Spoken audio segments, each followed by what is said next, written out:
Okay. I am going to turn my volume down a bit and then start this song.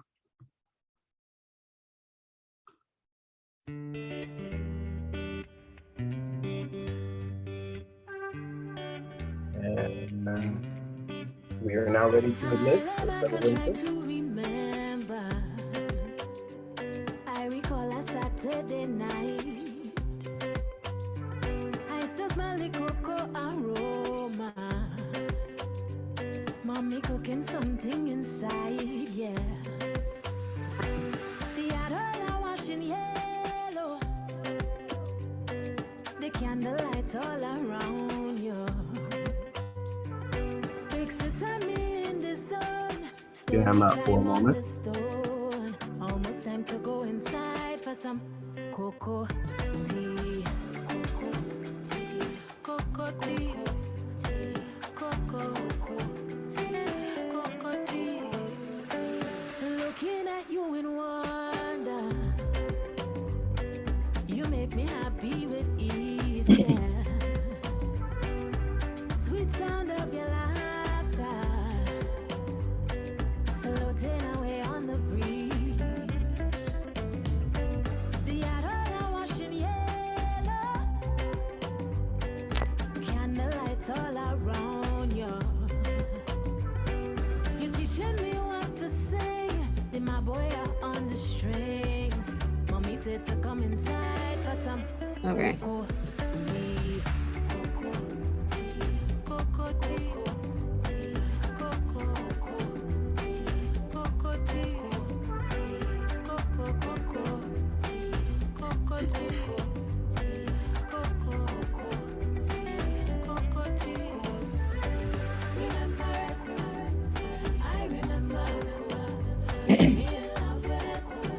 Name, location, relation.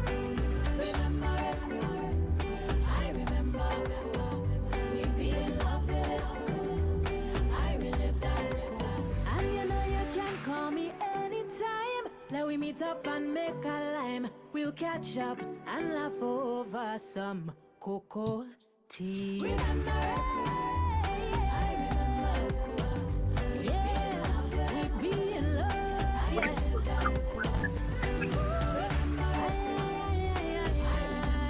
I remember, in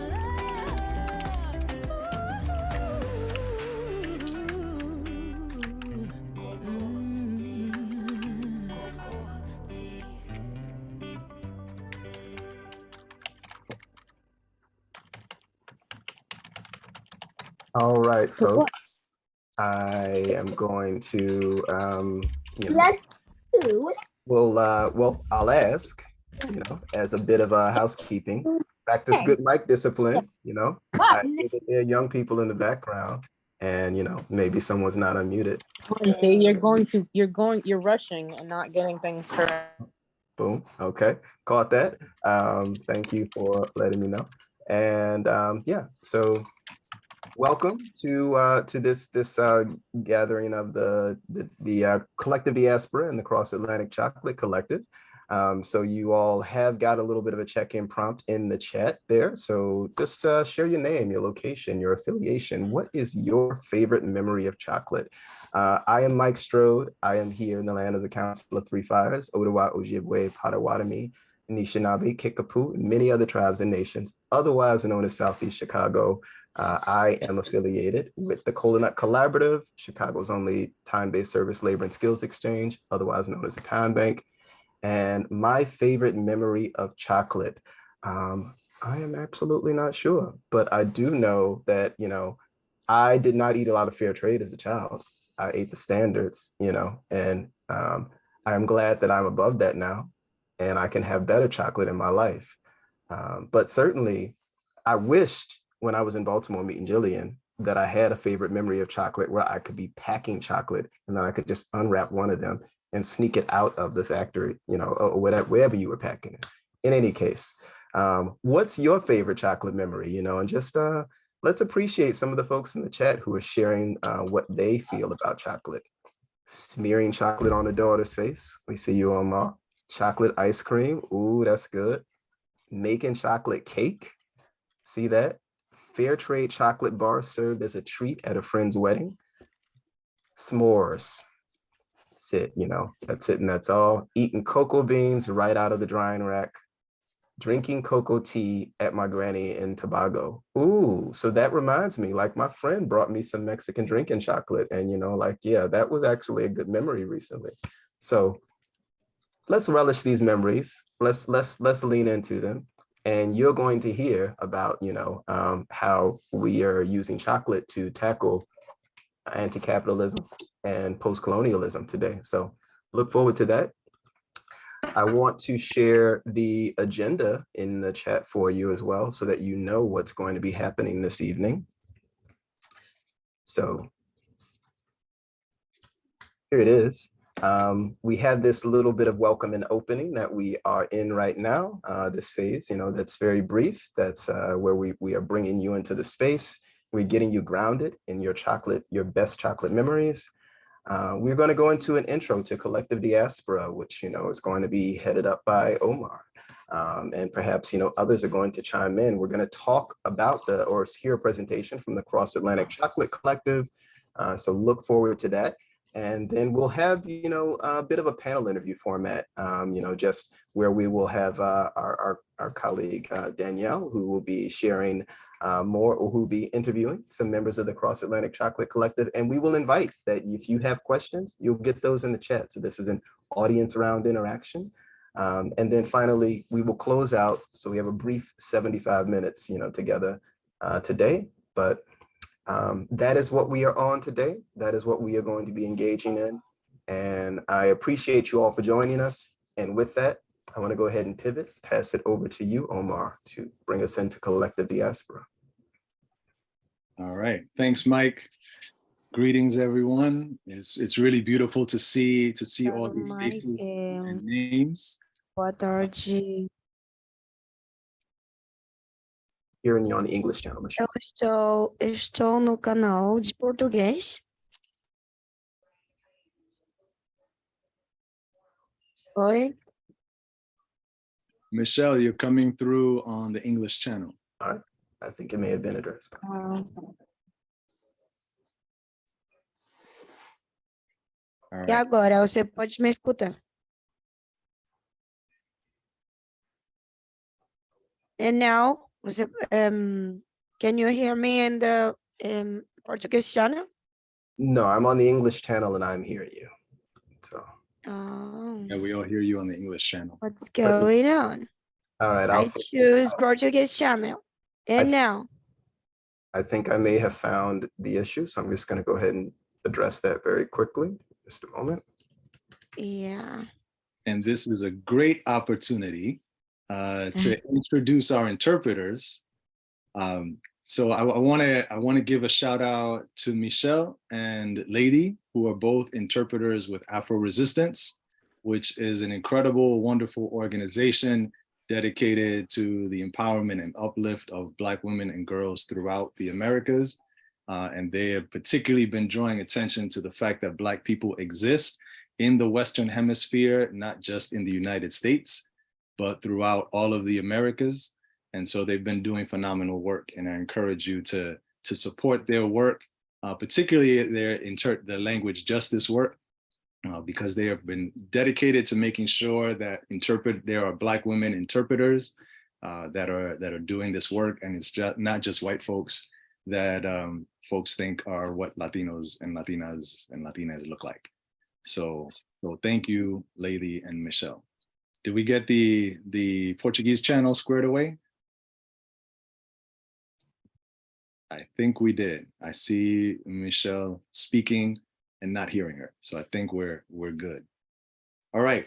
So thank you, everyone. This is our first public event, virtual event for Collective Diaspora. And so we're really excited to have all of you here. Yeah. You can just do me a favor. Just make sure you selected the English channel on your computer. English channel. On your interpretation, yeah.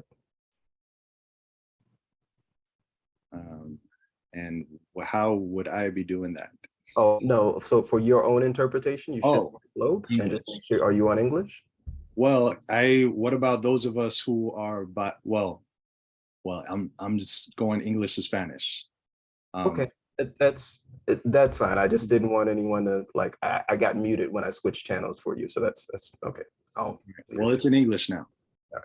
All right, thanks. All right, so as I was saying, this is our first event, our first public virtual event, and we're really excited to have you all here. I'll start just opening out, letting you know what Collective Diaspora is, who we are, how we operate, what we're up to.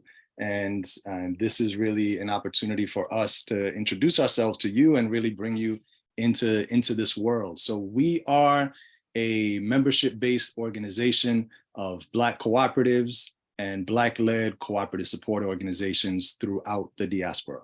That is who we are, and what we're about is really creating the opportunity for anyone who's engaged in building a Black solidarity economy to network, get to know each other, grow, and support each other.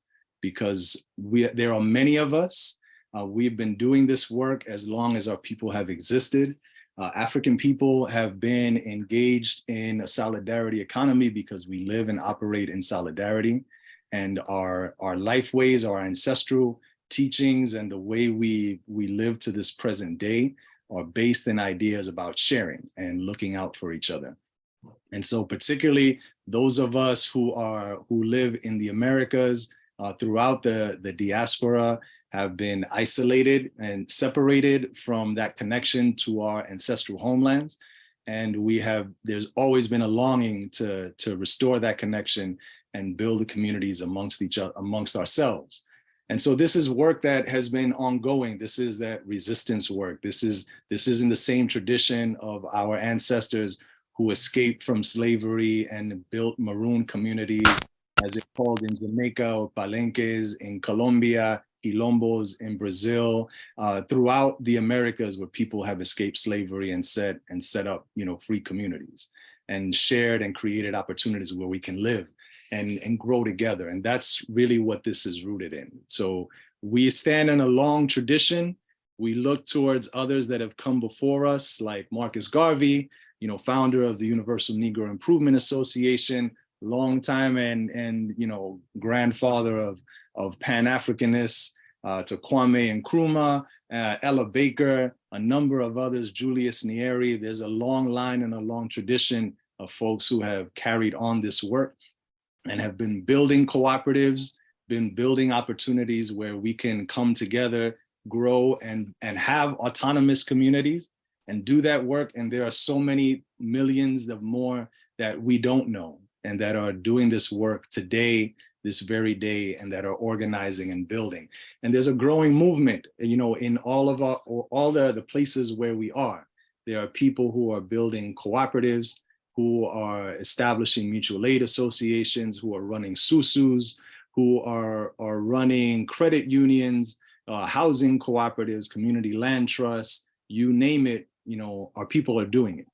And so for too long, many of us, may have be living or operating in an environment, if we're in mostly white country, mostly white space, where we've been told or led to believe that Black people don't do co-ops. We know that that's not the case, very far from it. Like I said, this is a part of our tradition and it's a part of our work. And that is why we have formed. We have formed Collective Diaspora to bring together those who are doing this work so that we are not alone, and to create the opportunities to really fulfill on those dreams for trade and connection throughout the diaspora, so that those of us those that are in the United States are connected with those in Haiti, with those in Colombia, with sisters and brothers and siblings in Brazil, wherever we are throughout the diaspora, certainly connected to our family on the continent, and those that are in Europe, wherever we are throughout the diaspora. We exist and we are doing this work.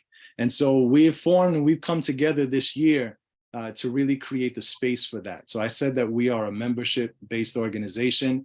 We are still very much in the formation stages. And so there's a lot of work that's being done right now. We've got a wonderful steering committee like those that are part of the steering committee for Collective Diaspora, just to put up a reaction, or put your hand up so folks can see you. Mike Strode, who's with Colonel Collaborative, who introduced himself earlier. Danielle and Kali with Nexus Community Partners, who's going to be emceeing, moderating our event later. Saki Sakajawiya Hall. I don't see her face here, but I know she's on. There you are. There's Saki. Saki's with Cooperation Jackson. And we may be joined, we'll be joined by Priscilla Ferreira. There's Priscilla, I see the hand. Priscilla is a professor at Rutgers University and connected to Black Brazilian women's organizations in Brazil, and has been doing extensive research on Black women and the solidarity economy in Brazil. So there's a lot of us and many more, others that are not here representing cooperatives, Black cooperatives, representing Black cooperative support organizations. And so there's a lot of us that are doing this work. And these are just members of the steering committee. And so we are in a stage right now of developing membership structures. So you'll all be getting emails from us, the recruitment emails, letting you know what the membership is going to look like and how to participate. But what we're really doing now is building the community and creating the space for all that want to be a part of this, that particularly we're talking about Black cooperatives and Black-led organizations that are engaged in supporting cooperatives to have a space to come together and to do this work. And we draw that, that's our scope, particularly because we operate in spaces where our voices are marginalized. And so we are creating a space where we can stand strongly together, and we can direct resources to our members, direct resources to those Black-led community support, community organizations that have long been marginalized when it comes to access to capital. The same for Black cooperatives that are marginalized when it comes to access to capital and to resources. And so we recognize and we stand firm that we speak for ourselves. And this work is about being able to speak for ourselves and make decisions for ourselves. And that is why we focus particularly on Black and for the benefit of Black communities to be able to have that strong foundation.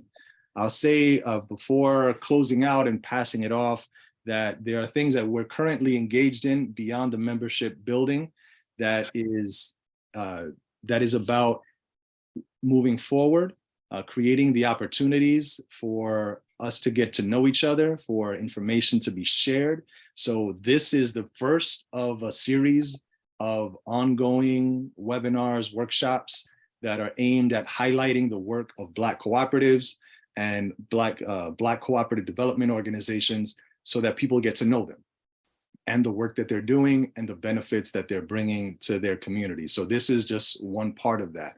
We're also engaged in a very ambitious project that we want all of your support in. So we are on a mission to map Black cooperatives throughout the world. And that is large, it's massive. We don't expect to map every single Black cooperative, but we want to map as many as we possibly can. And so that's a massive group effort, a global undertaking. And so we're launching it, that's our moonshot. And so we're saying that, Black cooperatives need to be identified and need to be present. And we know that they exist because we exist. And so we're making that claim that we are going to let the world know who we are. And particularly so that we can support each other, because we can't support each other if we don't know who we are. I've talked to many Black food cooperatives, Black members of Black food cooperatives who engage in buying, who want to be able to support Black co-ops wherever they are, in the United States, throughout the Americas, who want to engage in trade, but they can't if they don't know who they are, where they are. So our mission is to lift all of us up so that we can support each other, trade from each other, share information with each other. And that is our immediate focus. So projects that we're engaged in are this global Black cooperative ecosystem mapping project to map all of us and identify ourselves and support each other and build up our membership and create opportunities where we can exchange information. So that, in a long nutshell, is what Collective Diaspora is about. So I had said that today our focus is on chocolate. And, you know, I'll say that this is an opportunity for us. We saw it as our first event to really be able to highlight our cooperatives that are engaged right now in Collective Diaspora. And the one that you're about to hear from tonight really embodies the spirit of Collective Diaspora and the work that we're doing really in an incredible way, because they are operating throughout the diaspora themselves. And I will say that Cross-Atlantic Chocolate Collective is doing incredible work. And I was fortunate and blessed by the ancestors to have connected with Jillian to be able to reel Jillian and the rest of Cross-Atlantic into the work of Collective Diaspora. And I'm really excited for the work that is going to be happening, the work that they're going to be sharing. So I am going to introduce the members that we've got here today, and they're going to present to you the work that they've been engaged in. So I won't say too much about Cross-Atlantic, because they're going to give you a great presentation, but I will just take a moment to introduce the members that are going to be here, that are here. So we have Jillian Goddard, who is from Trinidad and Tobago, and hardcore in Trinidad. And she is someone who will talk to you about chocolate in every opportunity. She lives and breathes chocolate, but you will hear it's not just about chocolate, it's about everything attached to it. Also joining Jillian, we have Aaron Sylvester coming to us from Grenada, who is another member of Cross-Atlantic Chocolate Collective. We have Uzo coming to us from Nigeria, and Nick Davis. Where's Nick? There's Nick. So we have Nick, who's coming to us from Jamaica. So we are really pleased and honored to have all of you here today joining us. I'm going to pass it over to you all and to Danielle, who is going to be moderating the question answer interview portion of this. And so take it away. Thank you, Omar. And yeah, and just on behalf of everyone in the collective, thank you for this opportunity, because we've all kind of watched what you and your team have been doing for some time from afar, and it's it's very commendable. So thank you again for this platform. So just to give you a little bit, so that the image you're looking at right now is just a snapshot of some of the members which make up the collective. We span sub-Saharan Africa and the Caribbean, and too many countries to name, but there's a Are we where you need us to be? Yeah, that's fine. Okay. So we are in essence, we are Aaron's on, because I cannot hear him. Oh, can you not hear me? Can no one hear me? I can hear you, but I'm not on the English channel, so maybe we need to jump to the English channel. I can hear you. I'm on the English. Okay. Mike, can you hear? I may be in the wrong track. Oh, okay. So we're hearing you, Aaron. Okay, coolio. So in essence, we are an intentional collective of Black farmers, chocolate makers, and activists whose purpose is to reverse the centuries of neo-colonialism that has taken resources away from our communities. We do this by growing, hand-making the best chocolate in the world, and not a single inch of greenwashing has taken place in that process. So who is the Cross-Atlantic Collective? So Cross-Atlantic Collective is, in essence, changing the face, the place, and the taste of premium chocolate and cocoa. We are Black-led. We are keeping the value within our communities to bring processing and manufacturing back to our different origins, and to transfer the market of flavors from African and Caribbean, and in doing so, radically improving the lives and livelihoods within the cocoa supply chain. So just to give you a little insight who I am. So I born in the UK to Grenadian parents. Parents left the UK and left Grenada, and for some reason decided to move to the UK, to the cold. I, however, realized when Brexit took place that they made a grave error in judgment and decided to move back to the Caribbean in Grenada and use the 2 acres of land that my grandparents had left me when I was a young child to start making cocoa, which had 98 cocoa trees.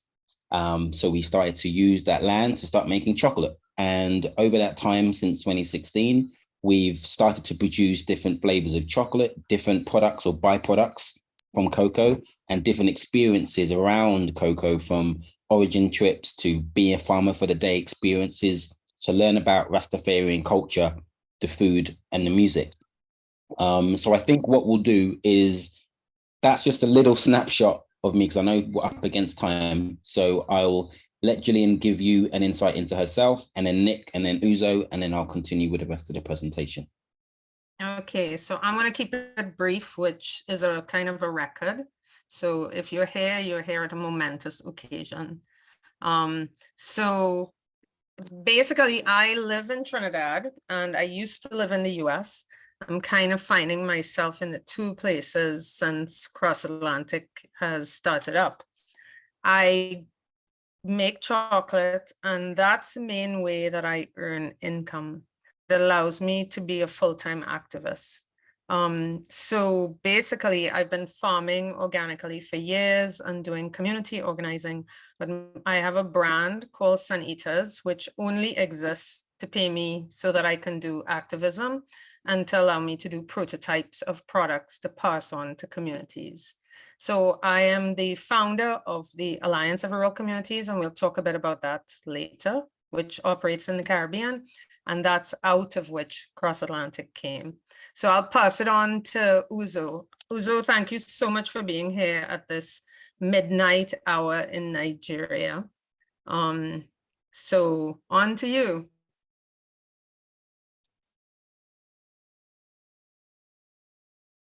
Mike, can you pin Uzo? Did she fall out? Okay, so we can go on to Nick next. Okay, hi everybody. Hopefully we'll get Uzo back in a moment. My name's Nick Davies, you can see it there. I, like Aaron, my parents left, part of a Windrush generation from Jamaica over to the UK. Again, like his parents, they realized that, you know, economic reasons weren't enough for them to stay there, so headed back over. I came over to the Caribbean as a journalist, really wanted to give back, hopefully by shining a light on some of the issues in the region, but very quickly realized that some of the people who were having the hardest time were farmers, and realized that hopefully I could try and do something to try and change that. So started making chocolate small scale, and then really got into it, meeting people like Gillian, meeting people like Aaron, and Mock Green, who was a guy who started the Grenada Chocolate Company, really inspired me to try and really highlight how good the cocoa is here in the Caribbean, but also how, if you have a great raw material to start with, why is the value being taken from the region and sent to other places? So that was kind of like the real incentive for me. You know, it's like taking Jamaican runners and exporting them somewhere else. It's just a waste of time. You want to use that skill, and that's basically why I decided that I wanted to get into chocolate. And yeah, being part of the collective is an amazing opportunity. Uzo, are you there? Is Uzo back? No, perhaps not. If not, I'm going to throw it back to Gillian for a second. Okay, so I just want to say a quick where we are at the moment. So we are in Nigeria, Ghana, Cameroon, Uganda, Tanzania, Zambia, Malawi, Cote d'Ivoire, Jamaica, Grenada, Dominica, St. Lucia, Trinidad and Tobago. And because we're a Pan-African organization, we're also linked to people of African heritage in the United States at the moment. So that's our Global North link. Erin, if you want to start with the slide so people can get a sense as to what's happening with cocoa and chocolate right now. And thanks everybody for being here. I mean, I see familiar faces. I see some new faces. I see people coming from, you know, as far as New Zealand, and we have a lot of global presence here. So thank you so much. Yeah, sure. If we can get the presentation back up on the screen.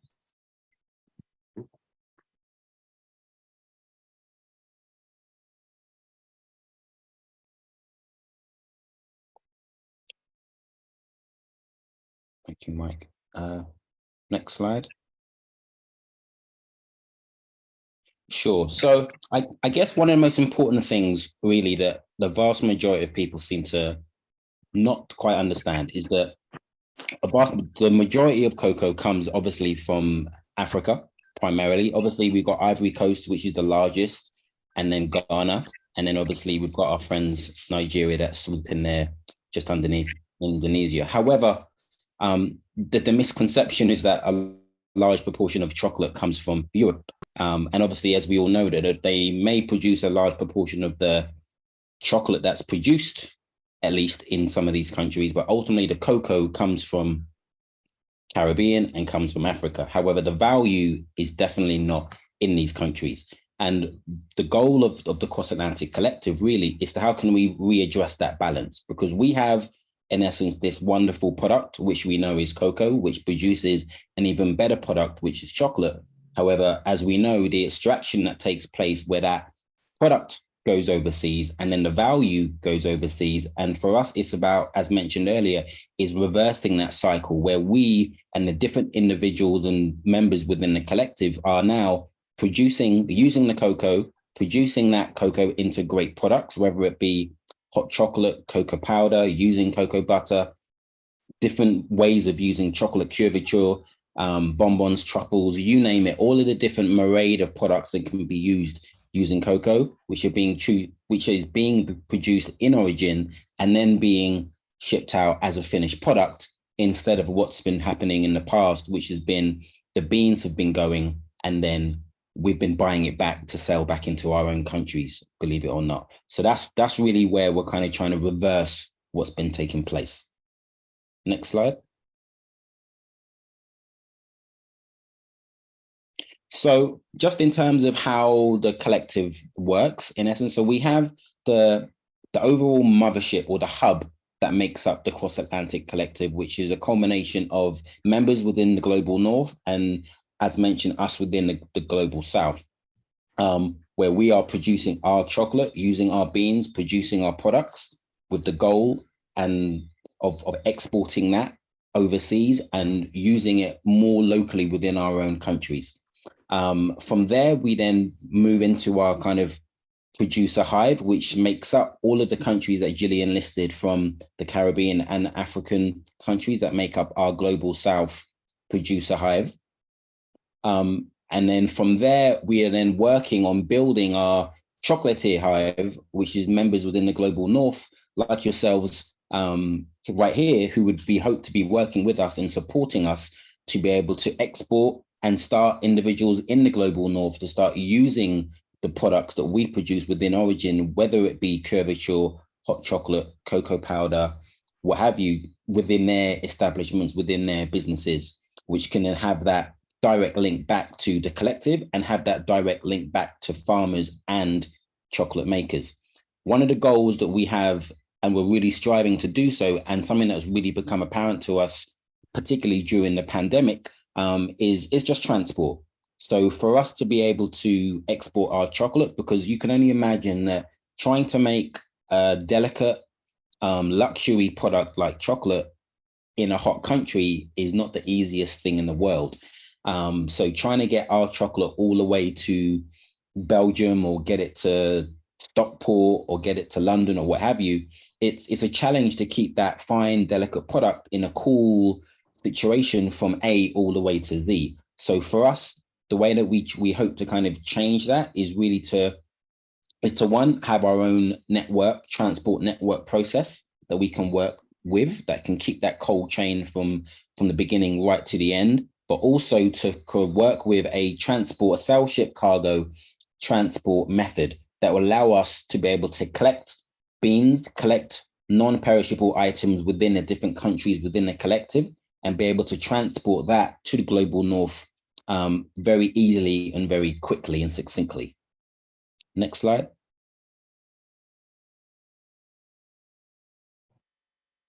So just to give you a breakdown of the producer hive. So as mentioned, that hive is a real kind of amalgamation of countries within the Caribbean and within Africa. We all work together in terms of supporting one another, in terms of insight, equipment, challenges that we all might have, help with transport, help with marketing, help with getting ready for different seasonality periods. The real goal of that producer hive is to not have anyone working on their own, but working as a team in a hub. And that's what's allowing us and encouraging us to train those that aren't chocolate makers to be chocolate makers, and those that aren't farmers to be better farmers. Because, for example, some of us in the collective are just chocolate makers, or they might just be cocoa farmers, and all at different levels. So for us, it's really about upskilling, transferring of skills and knowledge to make sure everyone within the collective can rise together and we can really prosper as a team and as a network. Next slide.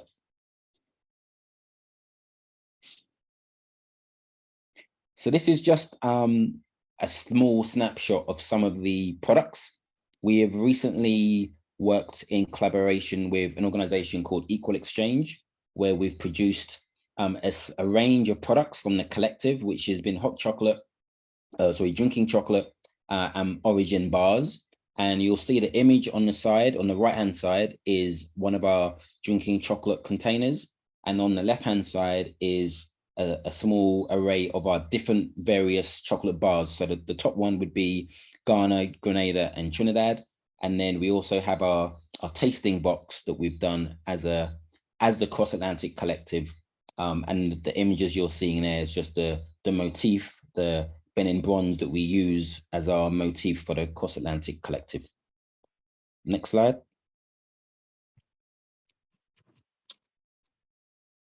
So that was just a real snapshot of who we are, what we are. I know there'll be some questions coming. If there's anything else from the team that I may have missed that you might want to add in, please feel free. But we really look forward to answering any questions that you have, and thank you for listening so far. Aaron, maybe I can share, Mike, if you allow me to share my screen. I love to share this graph, this table of where's money going. So I'm gonna do that now, because it's important for us to see the numbers. And this is from the recent order. And I want you all to really see how we've divided things up into global north and global south, because we think it's pretty important. So this is an order from Trinidad. The beans, Trinidad has some of the most expensive beans in the world. And right now they are super expensive because we don't know what's doing it, but we think climate change has kind of really rocked us this year. So we had about 1/5 of the amount of beans. So on average for continental beans from Ghana and Ivory Coast, the cost is about $2 US. So this graph would be even more exaggerated. For us, the total cost of the beans in US dollars for this order was $1,372. And with everything else in country, and Trinidad has high labor costs, so this would be even more skewed. It meant that this order was $3,000 in country costs. Let's go down to global north costs. What do the global north costs look like? They're 3 times what we made in Trinidad, and they are 9 times what was made for the beans. So if you look at how this is broken down, and I'm not even putting in some other costs, right? I'm being we were a little conservative with this graph. So the shipping alone, the way that the colonial structures set it up is the shipping companies belong to the global north. So the shipping costs were twice the price of the beans. Processing in the US, the only reason this is so low is that we jumped to the States, because I live between the US and Trinidad. And so we dropped this cost big time, what we were processing. Wrappers, labels, packaging, this is all the packaging, all the boxes, plain and simple. This then is global north costs. Now, if you actually look at what farmers are making, they're making about 3%, right? This is a high percentage. And so it means that by the time the product hits the global north, the global south, which is responsible for this product, is actually providing support for the global north to release a product. And if you add this up for everything in the economy, for sugar, for coffee, for humans, in the sense that we are migrating and the education has been free, it means that when we produce even this product, which is a processed product, which has in Trinidad high labor costs, it still provides most of the economic opportunity for the global north. And this doesn't, so if we took out this part, what we normally would make would be $1,300 from a total cost of $14,000. And that's being conservative. So let me just say that again. Bean cost, if we had sold beans, and this is the highest price you can get for beans, we would have gotten $1,372 US out of a total cost of $14,000. Add that up over centuries. Even just our project, adding in these other in-country costs, mean that we are leaving some of that money at home. So when we come to the question answer period, maybe we can talk a little bit more about that. Within Cross Atlantic, we're keeping tight data. We have data on everything. And so it's not just a question of us saying, oh, well, maybe this is what the consequences are. We have the numbers. And these are the highest numbers for beans globally. The price of the chocolate, yes, it is lower, but in general, it still means that when raw materials are bought from the global south, most of the added value goes to the global north. Without the global south products, the global north would not survive. So I just want to make sure we see that in number form. Nick, is there anything you would like to add before we move on to, I mean, maybe you could talk a little bit about the unfolding of the collective, the initial stages, especially because out of pocket, you and ARC bought a bunch of those early machines to get things going. Yeah, I mean, it became very apparent to me that even if you look at a lot of craft chocolate makers in the United States, in the UK, in Spain, they struggle to make a living. It's difficult sometimes for them to be able to make money. And a lot of them are coming with high-level education, postgraduate degrees. It's almost like a second job. And it became very clear to me that there needed to be another model to be able to make this work, because ostensibly people who are in the producing countries are getting the really messy end of the stick, to put it politely. And so Gillian was one of the first people I'd connected with when I first started to make chocolate. I looked around, funnily enough, and I basically went online and I saw that where Aaron is, that the Grenada Chocolate Company was one of the first companies doing seed to bar, doing literally taking the cocoa pods off the tree and actually doing that transformative process of turning it into chocolate at a farm level. Now, I saw this happening. I reached out to Gillian. Gillian was one of the people who I could see of color who was making chocolate. And so she gave me a huge amount of info to get me started. And we kept in contact. We met at the Northwest Chocolate Festival, and it was just, I remember very quickly, I remember Gillian did something, she did a speech about, or at least a talk about privilege within chocolate making, and a whole bunch of people walked out as soon as she said the word privilege, which just always stuck in my mind. But it just really resonated with me, the fact that I have privilege being a graduate, you know, being from the UK, living in Jamaica, making chocolate, but it resonated that we needed to sort of switch things around.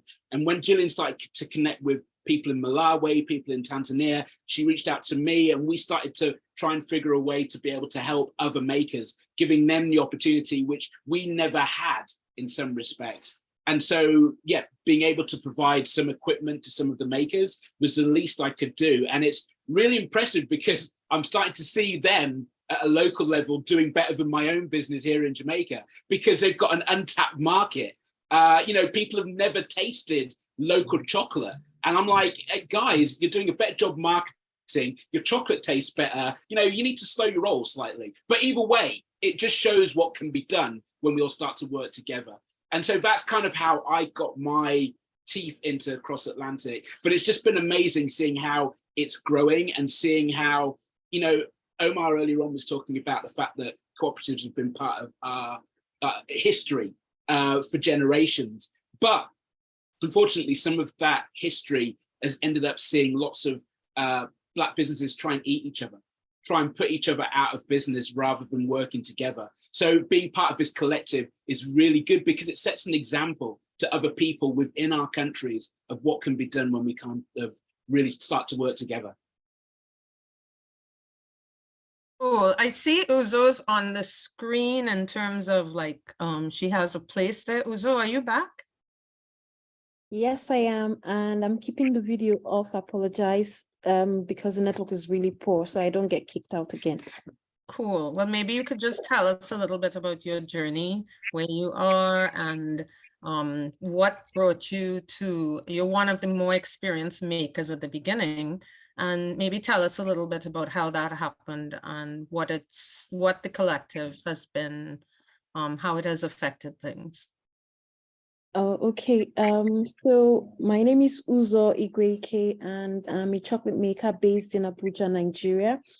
I started experimenting with making chocolate in 2018, and then in 2020, I decided to focus fully on it. So I started making chocolate basically to because I was baking on the side. I had a side hustle, as we call it in Nigeria, and I found it very difficult to get good quality chocolates. And I just Googled how to make chocolate at home, and I happened upon a lot of articles about making chocolate, how easy it was, because when you take a pack of Cadbury, you take a look at all the ingredients on it. For example, I just imagine it must be too technical. You can't achieve this at home, but that little bit of research showed me that, I could even make better chocolate at home. And that's basically how I started. But I decided to convert it into a business because in Nigeria, we have this this trend basically with everything where raw materials, resources, minerals are extracted or grown and then exported in their raw form. And then we import everything, food, clothes, everything is imported. And I was like, something has to give, there has to be a change. And that change can happen in the cocoa industry. And basically that's how I got into chocolate. Let's come to Cross Atlantic. So Gillian reached out to me sometime last year and, talked about what she was trying to achieve with Collective, reaching out to chocolate makers that are making chocolate at origin. And what struck me, or what really caught my attention, was the fact that, I've always felt like I was working in isolation.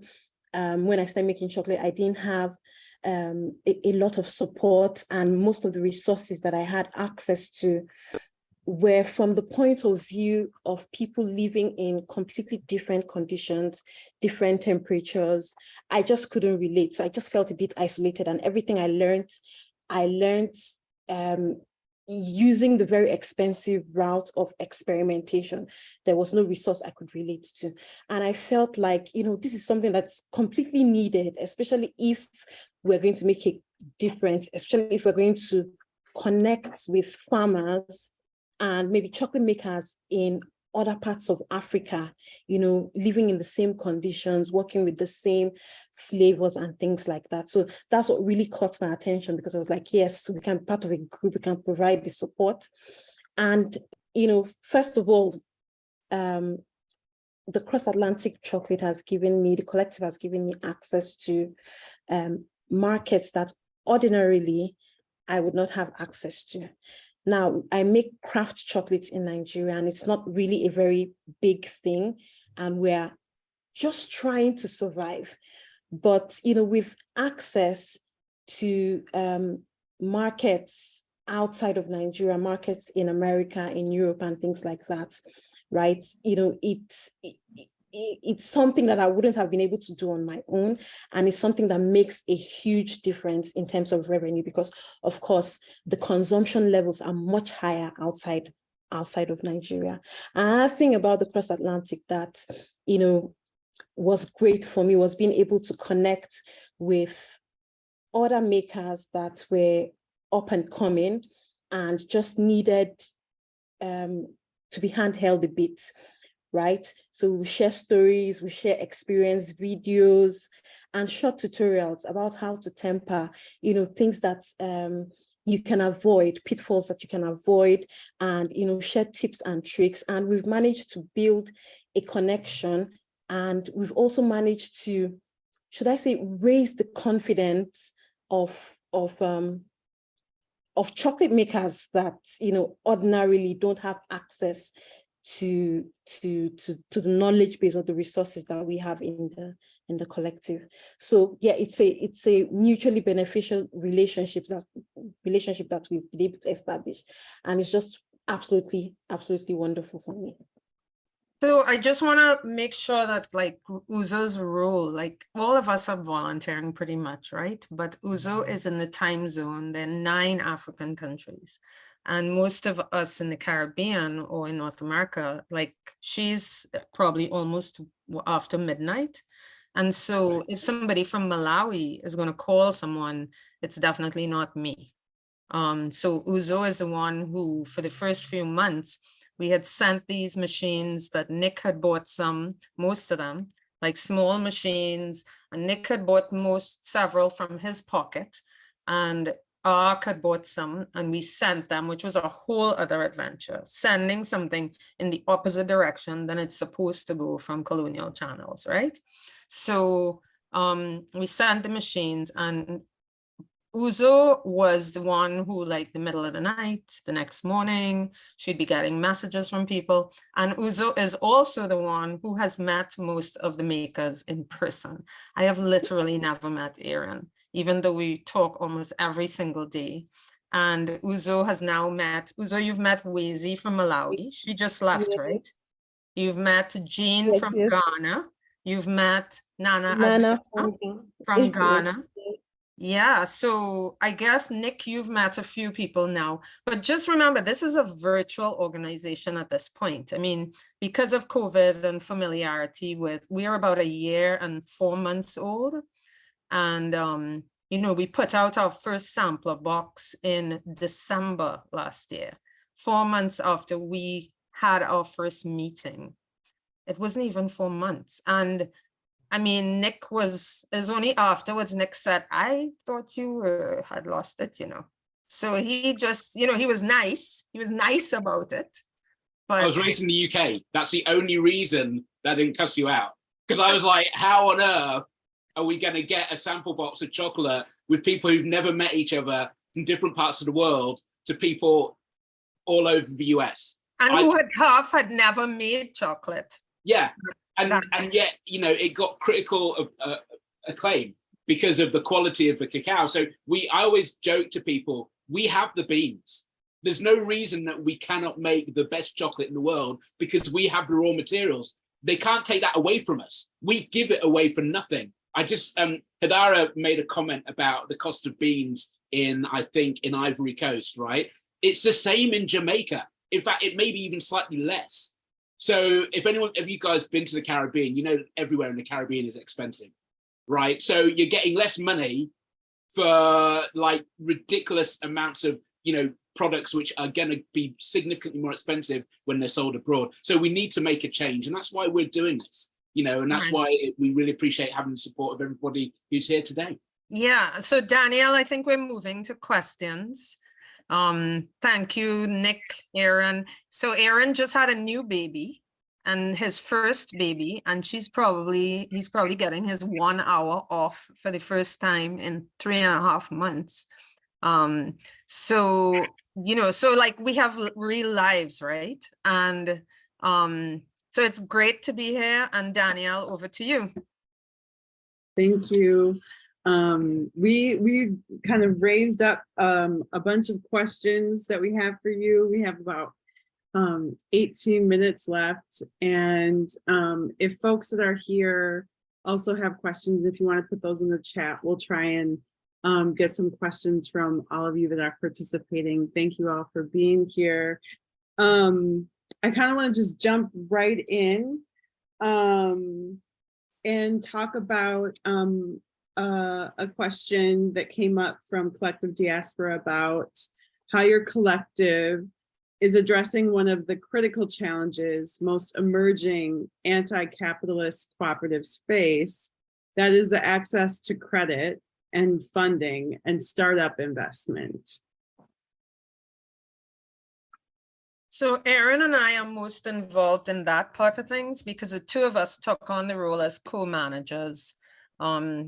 When would that have been, Erin? In like February of this year. Like we were kind of dividing up a lot of work, but so we actually got a small amount of seed funding from a co-op support organization in Baltimore. We are a registered cooperative in the United States. We actually do have US members. One of them is actually on the call, Ian. So some of us have linkages outside of the US, some inside. And so Daniel, I'm not entirely sure. So when you say it as a challenge, I would say that there was absolutely no way those pictures that Erin showed could have happened without funding from a co-op support organization. So it would have been impossible. The exchange rate of money from Trinidad is 7 to 1. Uzo, the exchange rate from Nigeria right now, what is it? 500 to 1 approximately. Keeps going up and up. Yeah. What about you, Nick? What's your exchange rate? You're on mute. 150 to 1. Right. So when we buy a machine for $200 in the US or $300, that you all might think it's like the price of a few pizzas, right? For us, that is a massive amount of money. And so trying to operate in markets in the US, which is where the funds, you know, global funds have been kind of sequestered, it's impossible with our, I mean, for me, and that's me personally, I think exchange rates are legalized robbery. And so for us to function, to try, remember, this is a few hundred years of design, right? So without funding, without credit, without some sort of way for us to make our way. And Erin, I don't know, I mean, in Grenada, I know it's hard to get credit, even as a co-op. So I don't know if that's something, Daniel, is that answering the question? Erin, what are your thoughts about this? Yeah, I was just gonna say, I'm laughing because credit in Grenada basically doesn't exist. So if you want credit, you basically have to be able to give the bank 100% of the loan before they'll even look to give you any money. So basically, what is the point? And no one ever gets a loan because it just doesn't make any sense. So yeah. So I'm not sure if that answers your question, Danielle, because remember, we are working with different realities, right? Mm-hmm. So I'm sure that in the Black communities in the US, there are Native communities, all BIPOC communities, credit is a big issue. So maybe, I don't know if that answers your question. Yeah, that answers the question. And also just like investment from other people or other groups outside of maybe those areas too. But that definitely answers that question. And also just wondering if maybe you wanted to say anything else about what kind of an advantage you've gotten from being a part of a collective. And then I forgot to introduce myself. I'm a part of the Collective Diaspora. I also work in Minneapolis as a Black cooperative support group called Nexus Community Partners. But just wondering for all of you in terms of being a part of Collective Diaspora and being a collective of chocolate growers, like what is the strength behind being a cooperative effort? Nick, maybe you can talk because you are before and after, huh? Several before and after. Yeah. So I always had, I don't want to seem really terrible, but I always had problems working with people. Do you know what I mean? Like, I always feel like I know best. My partner says this all the time, right? But one of the things I found is that, especially being a chocolate maker and also, you know, working alongside farmers, we're not individuals, and we go significantly farther together than we do individually. And so I had a lot of initial sort of reticence about the idea of being in a collective, because I just thought there was going to be a lot of chat. And as Gillian said, you know, that's been far from it. We have moved very quickly. We've achieved things which are just not possible doing it individually. What I feel and what I would love to see is more of the support, which I believe is possible from other diaspora communities and organizations. I think, again, that's key to be able to fit the whole jigsaw together, is to be able to create almost like this ecosystem where we feed each other. And without that, we just get lost. So for me, it's been really changing. And I think, again, going back to the point, especially in an island like Jamaica, Gillian and I often talk about the difference between Jamaica and Trinidad in this respect. It was a big island. Jamaica was a big island. It stayed under colonialism for a long period of time because you had people who didn't want to work together, people who were only looking out for self-interest, okay? What we need to do is change the mindset so that people realize that we can work together, and that only happens when they see best practice. So by being part of the collective, people see that you can do it without being ripped off, that you can do it and learn, that you can do it and gain experience and knowledge and technical assistance. All of that stuff only happens when people see best practice. So for me, that's why it's been so important to be part of the collective. That was amazing, very powerful.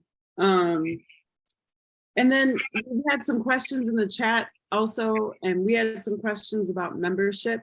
So is the collective, the Cross Atlantic Chocolate Collective, open to members? And if so, how can potential cooperatives in any sector of the chocolate industry become a member?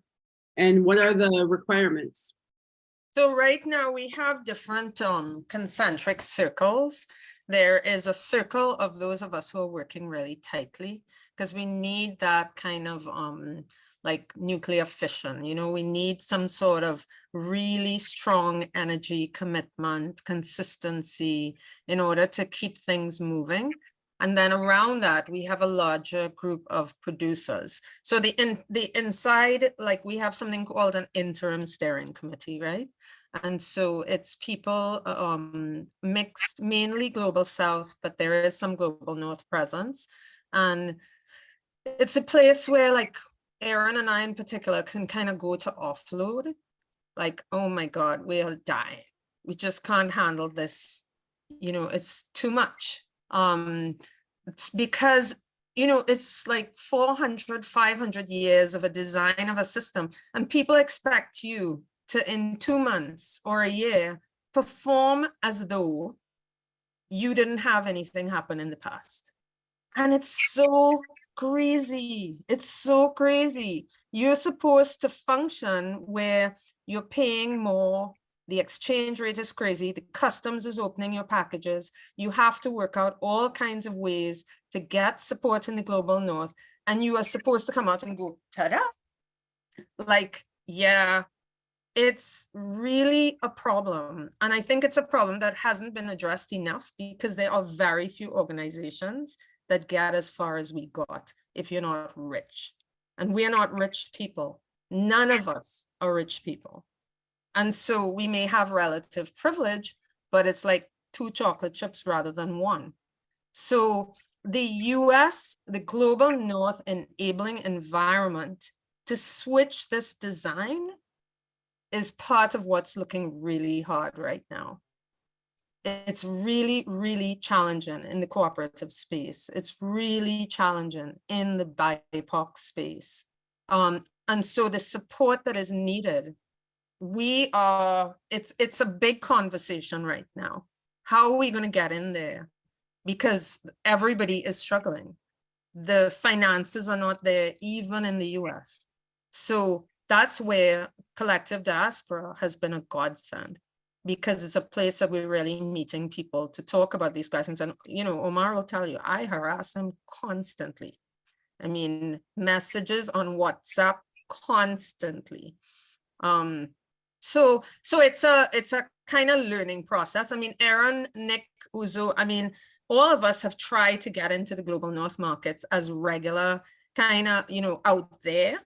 And it's ridiculous. The co-op sector, there is no question, that is like chalk and cheese compared to the belief system in the regular market space. We just did not know that we could integrate as a Pan-African organization like this.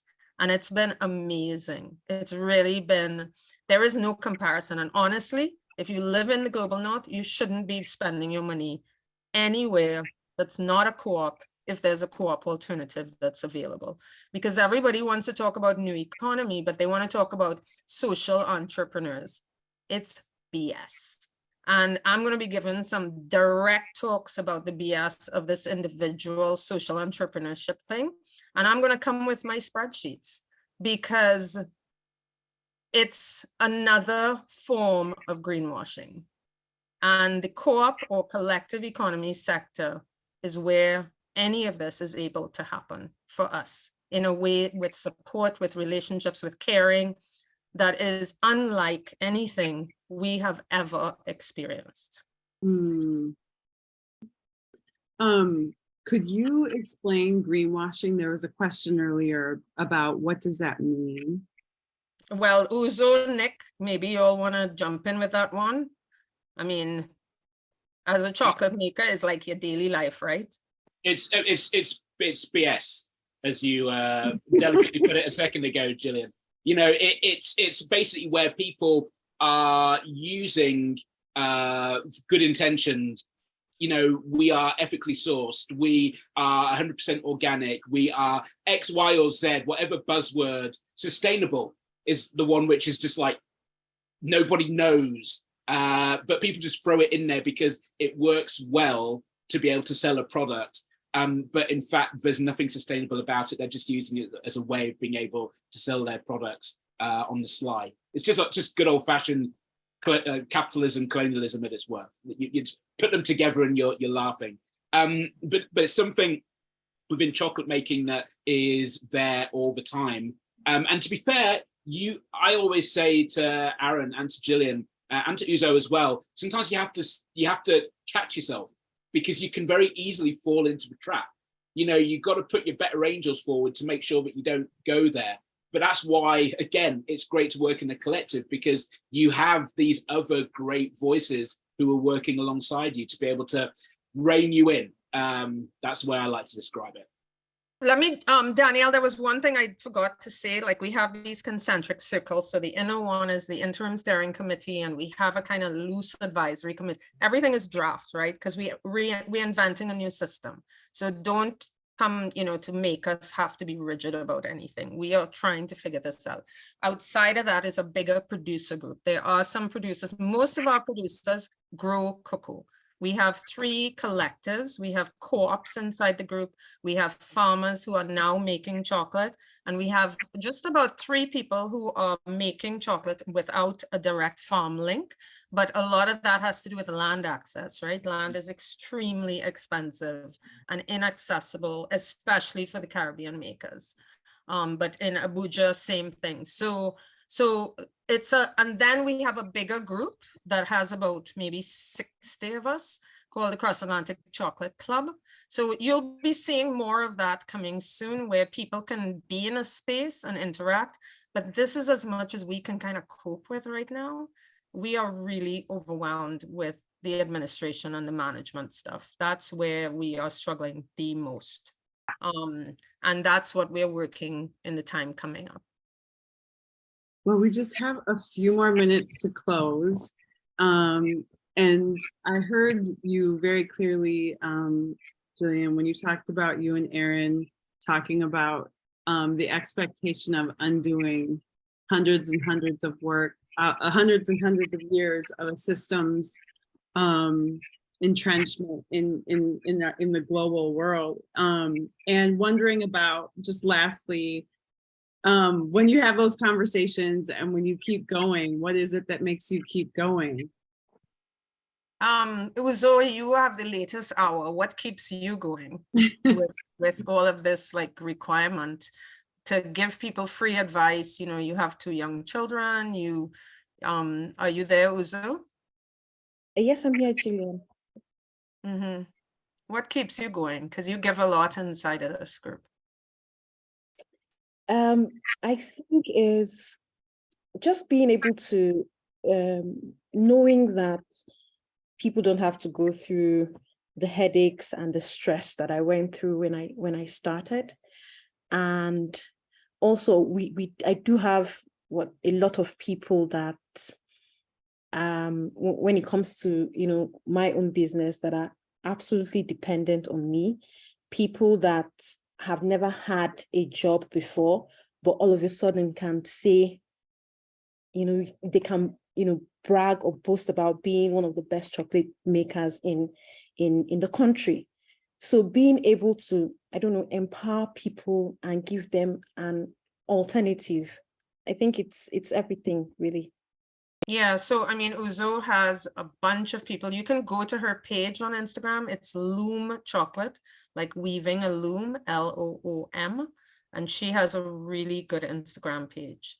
So it's worth going to take a look. What keeps you going, Nick and Aaron? Yeah, okay.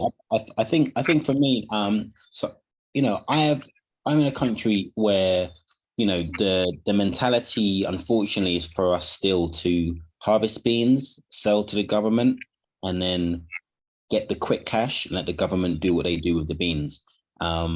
And obviously, as Nick had mentioned, we had a chocolate company that was built around changing that model, but it's not necessarily been fostered since then. So I'm kind of one of those next, if you want to use the term trailblazers, but to help perpetuate that path that was opened up, to let people realize that, you know, in Grenada, at least you have at least 4 or 5 cocoa trees on your farm or in your back garden. So about using that cocoa tree to then turn that into something, whether it's cocoa powder, whether it's into chocolate, whether it's into cocoa tea, cocoa butter, that tree has value, and use that byproduct or create a byproduct from that to create a product, which can then help you send your kids to school, can bring in some income. So for me, it's about just getting everyone's mindset to change, and having that conversation with children and adults all the time, is what keeps me moving and keeps me going forward, basically, to make that change.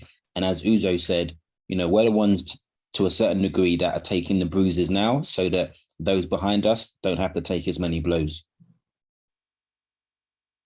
I'm just angry.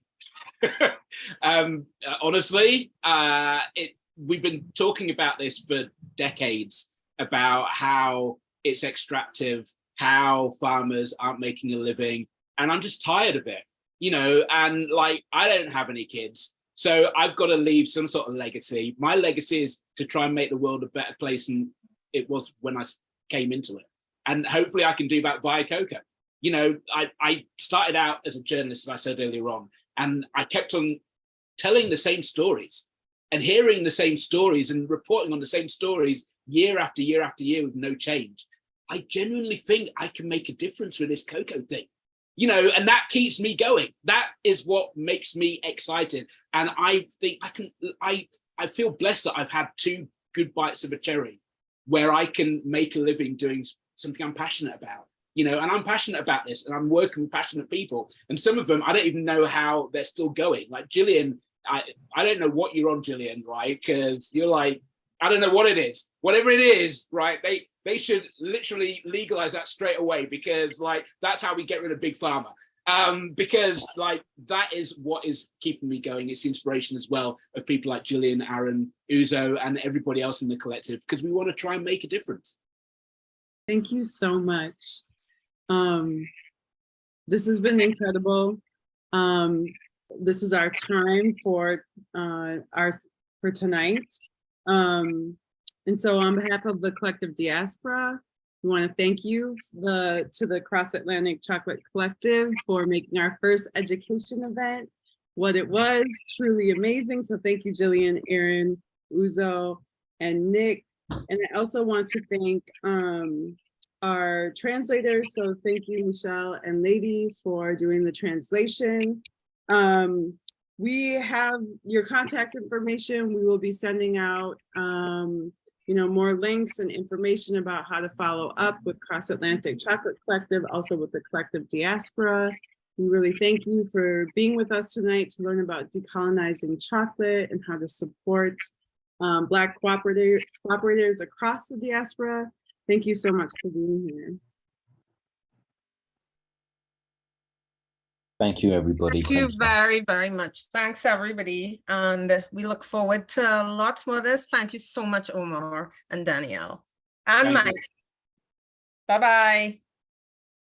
Thank you, everyone. Enjoy the rest of your evening. Yes. Thank you.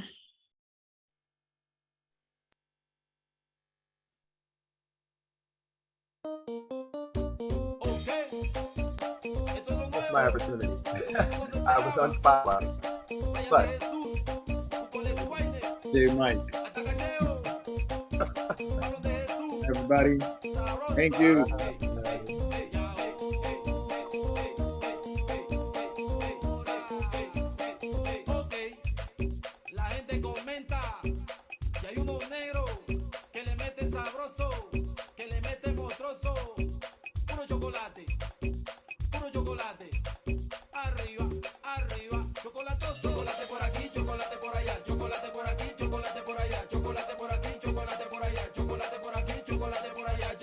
So, getting the dance on, puro chocolate. Chocolate.